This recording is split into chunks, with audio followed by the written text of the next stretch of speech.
PBD finally caved to his audience, has been begging him for a while now to invite on Nick Fuentes. And honestly, same with Joe Rogan's audience. It's funny. Any of these people in the right-wing sphere at all, no matter how moderate you fancy yourself, your audience is like going to be begging you. Why don't you have on fucking Nick Fuentes? What are you, a pussy? What are you, afraid of his ideas? What are you afraid to, platform a truth teller like Nick Fuentes? Again, that is literally like in the comments of all these idiots, including PBD. PBD finally caved, Zac, and this morning I saw that Nick Fuentes indeed had appeared on the Valuetainment, in the Valuetainment studio. Yeah, this one got by me. I was too busy just continuing my deep rabbit hole down the Tyler Robinson case for myself to watch the PBD this morning. So I'm really excited to take a look at this. This is something they were just talking insane shit on Nick Fuentes on the PBD podcast like weeks ago when Candace Owens and Tucker Carlson were beefing fat with Nick Fuentes. The entire PBD panel was talking shit on Nick Fuentes and hyping up Candace Owens and hyping up Tucker Carlson. And now they've done an insane about face on the matter, it would seem. Yep, 100%. And not just that, but you're going to see some weird attempts from PBD to almost like be a father figure to Nick Fuentes. He tries to give some like fatherly advice about halfway through. So I'm excited to get your reaction to that. It's really good stuff. But yeah, let's take a look here. Nick Fuentes, who again, PBD's entire audience was thrilled to see. You think that you invite a literal fucking Nazi on your show, you'd at least see some backlash from your audience. Nope. You look at this comment section, it's universal praise, which proves that PBD's audience is full of Nazis. There's no other way to put it. Your opinion of me. I'm Middle Eastern, married to a white girl. Or do you think it's better off for America? Sorry, let me put this down.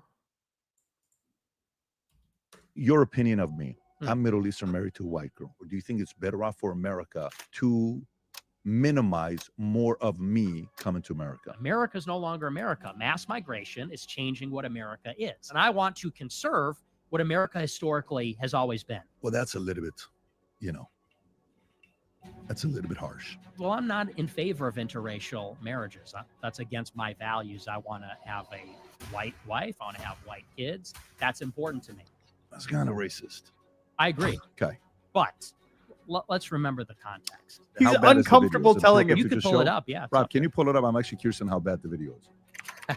It's funny search query. I'm not sorry. So let's see this video in question. Let's fast forward a little bit over here to where they actually do this, and PBD forces Nick Fuentes to confront and answer for the super racist shit he said that was leaked from back in the day or whatever. Wait, was that video? That wasn't the Catboy video?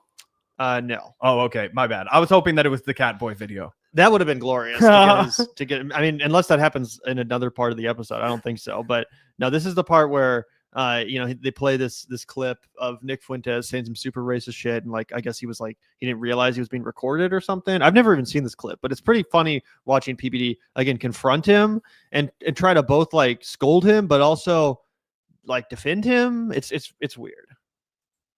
So you're still 18, and this is what's happening to you. Yes.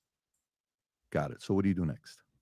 So I have to defend myself. This video is going viral, and Ben Shapiro retweeted it, by the way.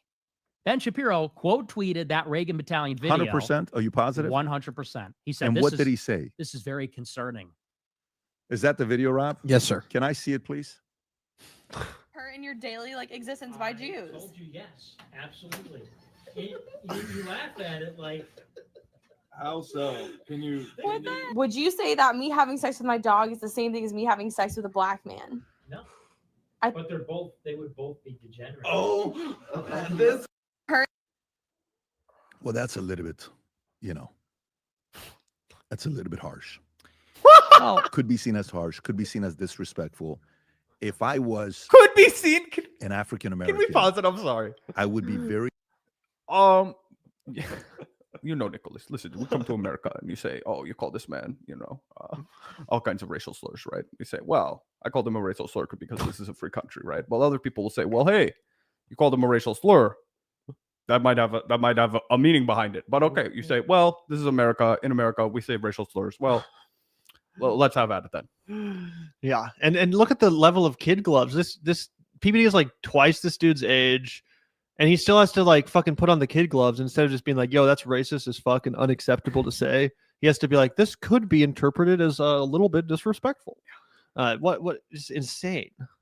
Be annoyed, upset, frustrated, angry with you, and somebody could say that is racist. And the average person, and I'm just talking to you, I'm trying to be really hearing you out. I don't have any gotcha stuff for you here. It's gonna be a very easy interview as we're going through. That's kind of racist. I agree. Okay. But let's remember the context. First of all, you saw that. That's a 3-second clip. 3-second clip, and you can't even see 80% of the screen. For sure. Because it's being hidden. Now, you and I both know the way that we talk on a show like this is very, it's like anything. Bro, you are literally about to do the Hillary Clinton right now. I don't know what Nick Fuentes' feelings are towards Hillary Clinton. Can't imagine they're positive, right? He's going to come out here and he's going to say, well, you have a public position and you have a private position, right? It's like the evil Slim Shady. I'm only giving you things you joke about with your friends inside your living room. The only difference is I've got the balls to say it in front of y'all. And I don't have to be false or sugarcoated at all. But instead of talking about corruption, instead of talking about gun violence, instead of talking about drug abuse, he's talking about the Jews, man. He's talking about like, oh my God, I'm going to come out here and I'm going to tell you the truth about black people. Fucking nuts. You got to know your audience. Now, that's a 3 a.m. conversation with 18-year-olds. I think that we're all political people. By the way, I'm also with you there, okay? Because I'm not one that condones that behavior. I've told my kids, I swear to God, if I ever had a conversation with my boys last week, I said, if I ever hear you use the N-word, I swear to God, you're not going to like what I do to you, okay? They were going to school. My kids were going to school, one of the best schools in Florida that has the highest SAT scores and the highest focus on math. The owner of that school's son says the N-word, who's a white guy, says the N-word. The father who owns the school, the board decides to kick his own son out of his school. Very weird situation that happened. So we're having this kind of a conversation. And one of my kids just went to Yale for 3 weeks for some summer camp that somebody. He can't even say a single sentence without bragging about how good his fucking kids' schools are. He's like, and the high school, the best ACTs, in Florida, the best school in Florida. And my son, who was just it's Yale for some of it. It's like, bro, chill. This kind of a conversation. And one of my kids just went to Yale for 3 weeks for some summer camp that somebody else was holding in Yale. But he goes there, comes back slightly different language. You're kind of hearing what's going on, right? And you're saying the N-word? I'm 46. I can't judge you because during my time, Instagram didn't exist, Snapchat didn't exist, YouTube didn't exist, phone cameras didn't exist. And let me tell you, there's a lot of stuff we did at nightclubs and army and videos were on the way we speak at 2 o'clock in the morning. Oh, this is maybe hilarious. Not at this level. I've never said anything like this, but I understand that it's riskier. So at a young age, you have to be aware you're a very smart guy. You have to be aware that kind of stuff gets caught, it's going to make it to public. So 1, the responsibility is on you, but 2, you have a higher risk you're going through because you're part of the social media generation that we didn't go through at 46. And also way less people these days say the N-word than they did back in that day. So this whole like excuse of like, oh, well, we didn't have Snapchat and Instagram or whatever.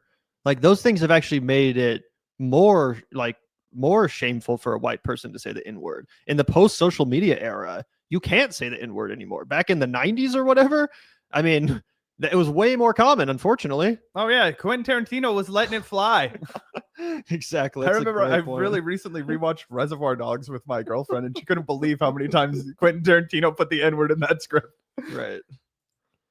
Well, and I learned that lesson the hard way. But what is the lesson? The lesson is that this sort of thing, this is how political control is maintained, which is to say that we have a culture where you don't even have to do anything wrong. If you say anything wrong ever in public and private, even if it's not inherently wrong, if it sounds wrong, someone might be secretly recording and use it to make you look bad and then destroy your career or your reputation. And this is enforced selectively. Like, let's keep in mind, take Shapiro, for example. And this is something I pointed out when this happened.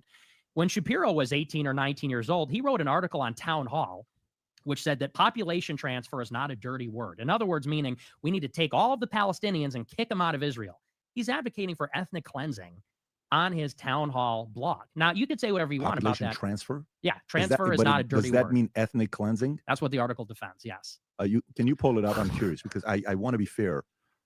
So is he saying moving Can you them pause from it? there to a different? That's because Ben Shapiro's also a crazy person. That's because Ben Shapiro believes in ethnic cleansing. He believes in genocide because he is a Jewish supremacist and a white nationalist, just like you, outside of the Jewish supremacy part. Yeah, he's the opposite there. But yeah, it's like, you know, I also don't think that it should be acceptable to say what Ben Shapiro says. Right. That doesn't mean you should get off the hook for being a disgusting, virulent racist. Like, what is this? You know what I'm saying? Obviously, Ben Shapiro's not good either, but place? Yes. Fit like you can go to. All right, so raise your hand to Ben Shapiro, August 2003, which is 22 years ago. Raise your hand if you have shocked the breakdown of so-called Middle East roadmap. If you're raising your hand, give yourself a nice hard slap across the chops. Robin, go through this has article. bulldozing house. Some have rightly suggested that Israel be allowed to decapitate the terrorist leadership of. Some have rightly suggested that Israel be allowed to decapitate the terrorist leadership of Palestinian Authority. Okay, so rightly meaning they're in the right to suggest that Israel should be allowed to decapitate. Decapitate is what? I mean, killing is Cut the easiest head way to off. put it, but decapitate, doesn't that mean to?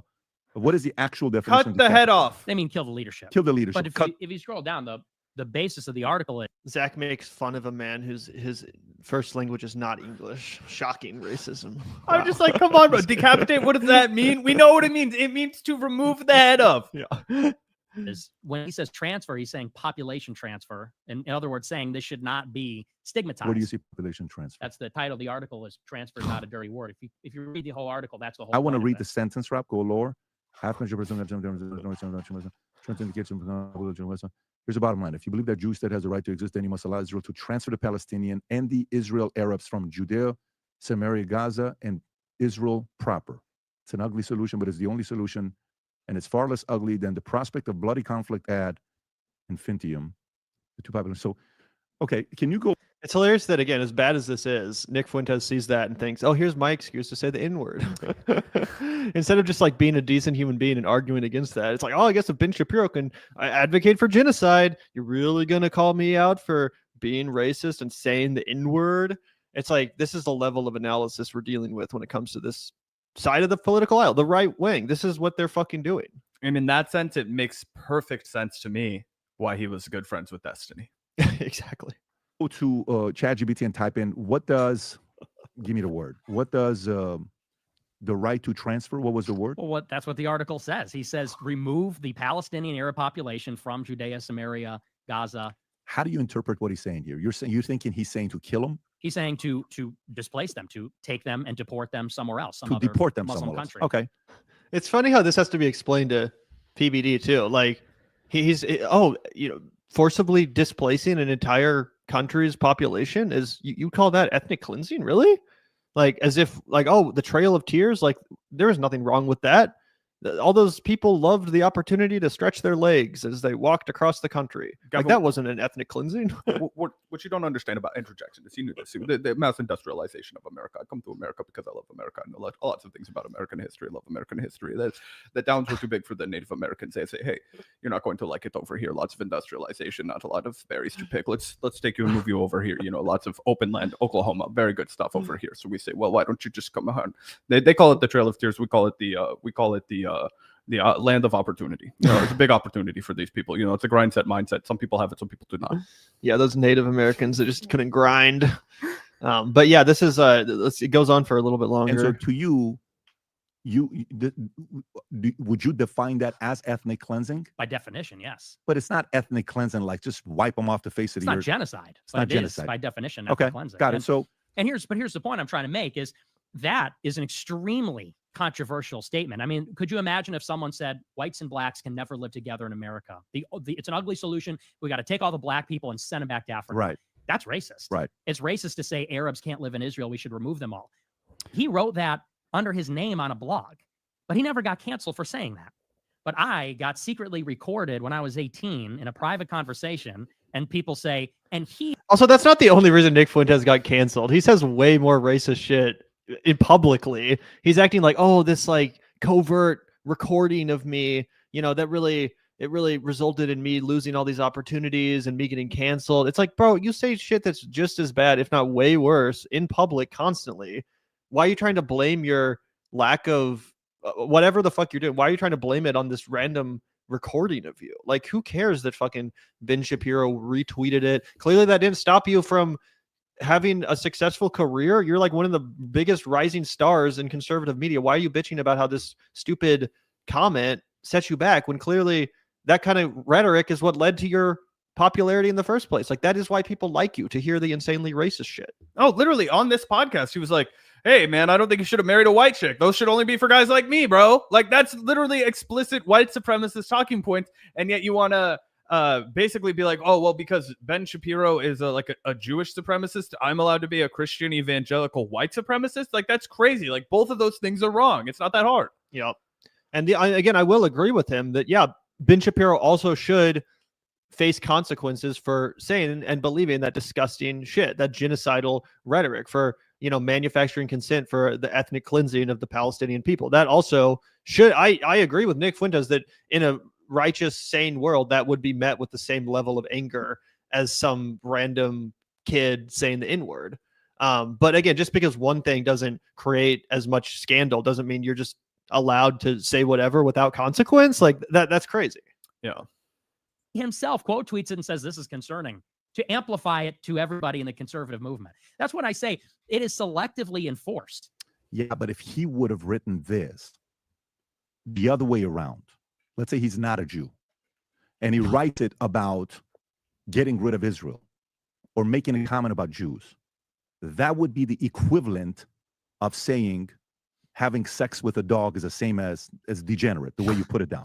To me, that would be the equivalent, not this. And the reason why I say that is because in 2003, who's the president in 2003? It's not Obama. Is it Clinton? Is it Bush? It's Bush. Okay. You don't know who the president was in 2003? Were we in 2003 in America? Very pro. Okay, so this is a probably a 80% agreed message in 2003. You know what I'm saying? Yeah. So I'm just trying to time the temperature of when it was written.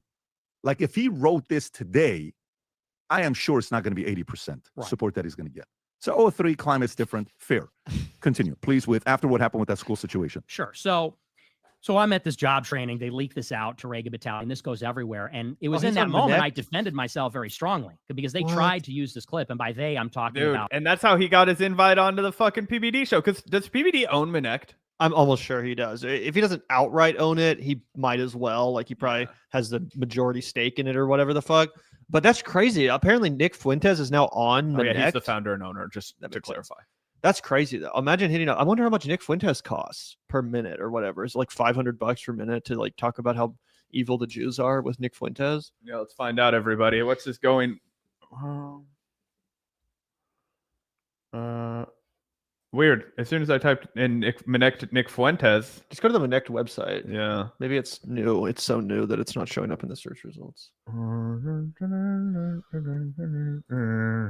to leaderboard. We'll figure it out. Who cares? Yeah, it doesn't look like he's listed in any of these. Ben Shapiro, Cassie Dillon, Cabot Phillips, they think they've got it, and now I'm canceled from the movement. So I took that, and of course, they're expecting you to go out and apologize. They're expecting you to go out and say, "I'm sorry, I shouldn't have said that." But I said, you know what? I'm not sorry, because this is a political attack. This is not some kind of good faith, because you said the comment is racist. And would I phrase it that way if I was saying it in an official public capacity? No. But we tend not to do those things when we think we're in private, in confidence. You kind of understand that there's some discretion there. And that's not to say that I'm, thought I could get away with it, but we don't speak in a lawyerly way when we're among friends. Do you believe that? You don't. I found him. Nick Fuentes is in fact on Minnect alongside Anna Kasparian. That's what's crazy about this, guys. Anna just signed up for this shit, and now she's literally a colleague of Nick Fuentes. They're coworkers. They get paid by the same company. That's fucking crazy. They're both on the Minnect payroll now. Nick Fuentes is available to book. Currently has 0.0 stars, so I guess no one has had the chance to review him yet. 12 consultations. Yeah, how much does he cost?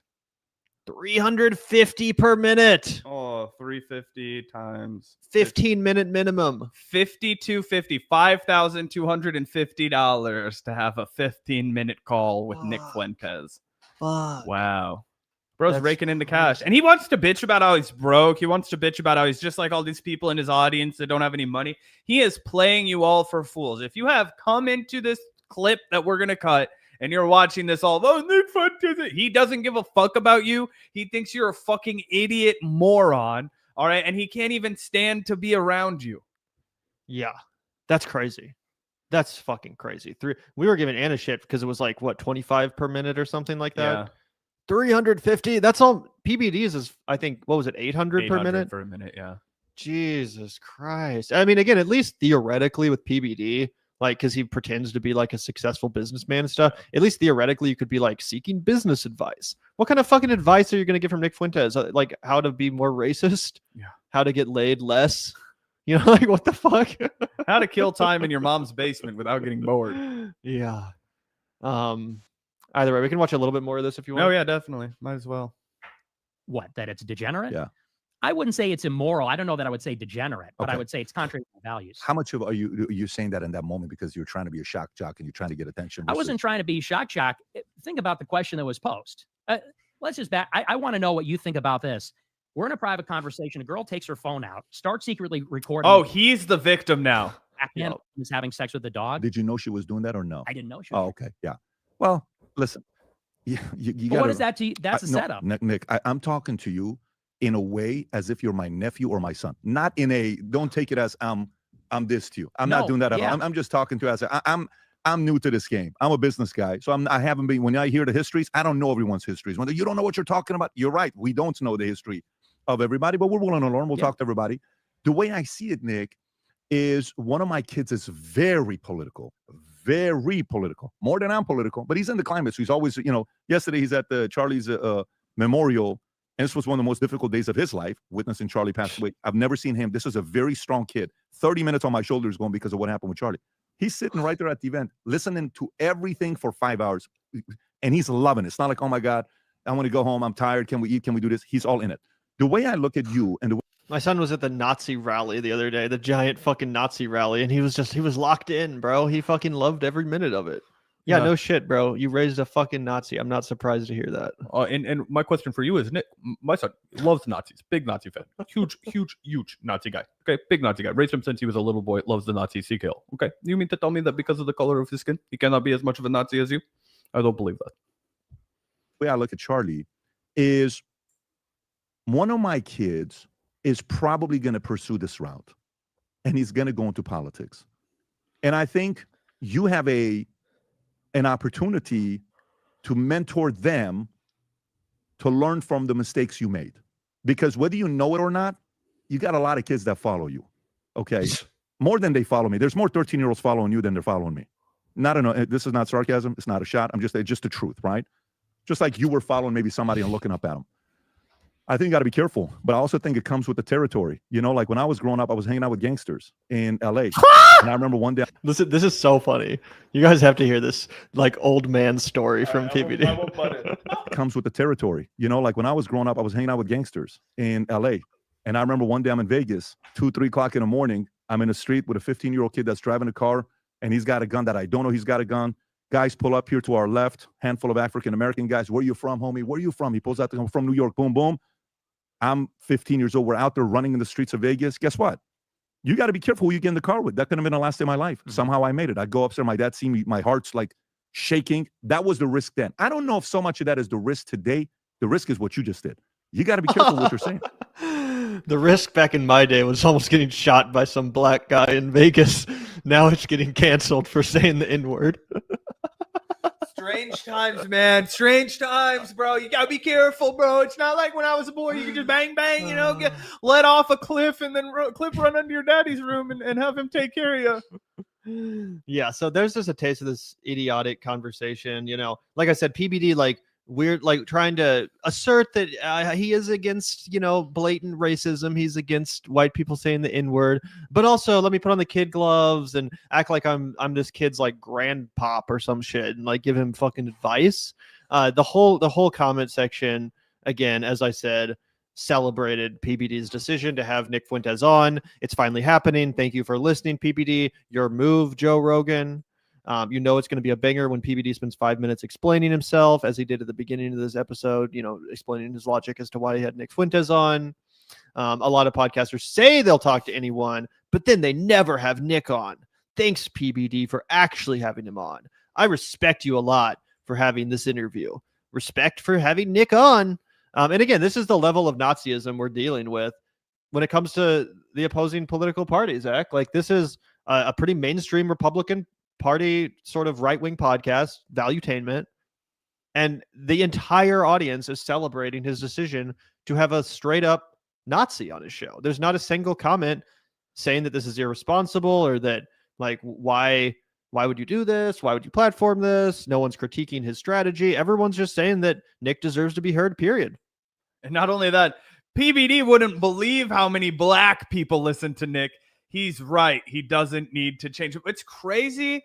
I mean, PBD, I guess, replied to this guy, holy shit, it's happening. Indeed, it's happening. It's like Nick Fuentes has gone from pariah outsider to the face of the modern Republican Party. When you think of political voices under the age of 30, left, right, or center, I don't know if there's one with more power than Nick Fuentes. I mean that genuinely. It's horrifying. It's scary. I'm a white man in an interracial marriage. I don't think it's racist for anyone who wants to stay in their own race. I thought that was generally normal. And yeah, you're fucking crazy. Imagine being this guy's wife, like what fake wife that you don't have. I bet you're black and you're talking. No, there's no way that this is a real comment. Okay, this is fucking crazy. This is cringe. No. But I have seen a lot of this shit. I think we reacted to a couple minutes of that one podcast where it's like the two black dudes who's basically their whole shtick is to like agree with Nick Fuentes. Oh yeah, I forgot about those guys. And be like, oh, we're like light-skinned black, so it's fine. But like the real black people, they're savages and shit. Like that's what they unironically traffic in as far as their commentary goes. And they get millions of fucking views. Yeah. Like this is the opposition. Nazis. We're up against fucking Nazis. I mean, yeah, it's totally true. And you know, this guy will go and comment like whatever. I'm a black guy, but I love PBD on his next like 12th comments just to, you know, lie. I have very little faith that this guy is an actual white guy in an interracial marriage, but you know what I mean? Jake. Yeah. The one and only tactical squid. Tactical squid. Yeah. Everybody go and fucking follow that guy around YouTube and you know, poke fun at him. I'm kidding. Yeah, Gavin's going to subscribe from the Vanguard account. Let everybody know that Tactical Jake, we got our eyes on you, Tactical Squid. But yeah, I think that you're 100% dead on when you say that the new face of the Republican Party is just Nazism. It's just straight up fascism. And I think that we're going, especially when we see the insane pageantry that's surrounding Charlie Kirk's death, the fact that they're going to make his birthday a national holiday or some stupid shit like that, a national day of remembrance, I think is what they're actually going for, not a bank holiday. Still, it's fucking ridiculous. And, you know, I didn't think of this myself, but I saw it on Twitter and it really stuck with me. And you know, people were talking about how close we're getting to the point where they stop saying we aren't fascist and they start telling everybody that the liberals were wrong about fascism, and they start to embrace fascism, and they start to embrace the label of fascism so that they can then further villainize and criminalize anything that is anti-fascist, i.e. Antifa, which is why they're making the move to make that a terror organization, right? Because what's going to happen if the left is not successful at stopping this is we are going to see a full-on Fourth Reich in this country. Yeah. I mean, it's really... It really does seem like that's where we're headed. I mean, not to be sensationalist, but yeah, it does seem like that's where we're fucking headed. We literally had Stephen Miller at the Nazi rally funeral, basically quoting Goebbels, like unironically, straight up. Yeah. And I'm struggling to remember his name. Someone in chat let me know. But there was like, if you go back in fucking Nazi history, there was a young, basically a member of the Nazi youth or something. He was like maybe in his late 20s, early 30s. His name was like Horst Wurzel or some shit like that. And he was killed by two communists in the lead up to Nazi Germany. And they basically treated this guy exactly like they're treating Charlie Kirk. They held him up as a martyr. They used his death to no, it wasn't. I don't think it was Horizon. It was like Horst Wessel. Yeah. Yeah. Look up Horst Wessel. I shit you not. The way that they treated his death in Nazi Germany, the way they made him a martyr, the way they turned his funeral into this huge fascist fucking performance is quite literally exactly what has happened with the death of Charlie Kirk. So I strongly urge you guys to read about Horst Wessel and the way that the Nazis used his quote unquote martyrdom to further their own propagandistic means. Genuinely fascinating, genuinely terrifying. Because you literally could just see Stephen Miller like reading the Wikipedia page for this guy and being like, oh yeah, we're going to do that. We're going to straight up do that. Which is why he basically quoted Goebbels' speech from the actual funeral of Horst Wessel. Like not exactly, but almost. Really fucking close. I would not be shocked if he was literally just like paraphrasing, you know? So it is scary stuff. It is scary stuff. Who knows if they're going to be able to get away with it? You know, if the institutions will hold, or if they'll be able to just completely, you know, run roughshod over them. But it is genuinely terrifying. Yeah, I mean, very fucking terrifying. I mean, it's dark times, right? I mean, we come out here and we talk about this shit and we warn about it, and people think, oh, you guys are just saying this because, oh, it's good for clicks. Like, you have to have people scared. You have to have people think. No, that's actually the opposite of what Gavin and I believe in. That's actually the opposite of what we try and do. All right, we try and come out and we try and spin you guys to the best possible outcome. We're trying to be like, hey, man, this is what we could still be striving to. We came out here. Everybody on the fucking left, right, and center is telling you these text messages are fake. All of this is fucking fake. It's a psyop.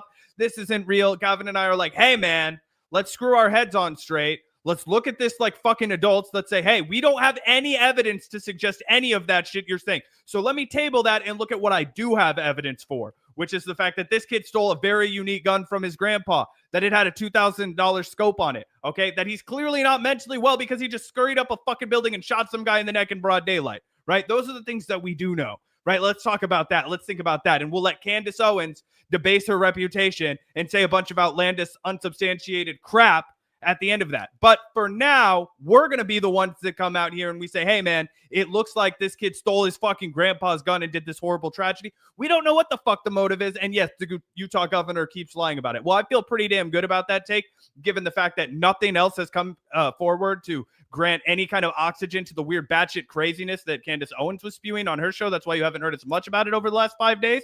It's complete poppycock. But we were the ones that came out here and said, hey, let's keep a cool head. We are always trying to come out here and be like, hey, let's keep a cool head, but things are getting fucking ugly and we have to warn you about it. Yep, 100%. 100%. Shout out to Adi. Thanks for the 5 Vanguard memberships, bro. Haven't seen you in chat in a second, but that's super generous of you. I already see some people in chat that have received their new membership. So that's a great way to support the show. And always appreciate you, Adi. Yeah, shout out to you, Gavin. Gavin, are you ready to get into the rest of these super chats? Yeah, I definitely am, unless there's anything else you wanted to react to, but I'm definitely down if you are. Yeah, might as well. We're already at the 2-hour point. We can save anything for tomorrow. I really want to get to that Tim Heidecker, Nick Fuentes shit, but one of these days we're going to have to. There's a real way an alpha male interviews Nick Fuentes. Maybe we'll get to it tomorrow. Gavin and I have been wanting to get to it for like 6 months now, but you sent it to me forever ago, and I can't get it out of my head. It's glorious.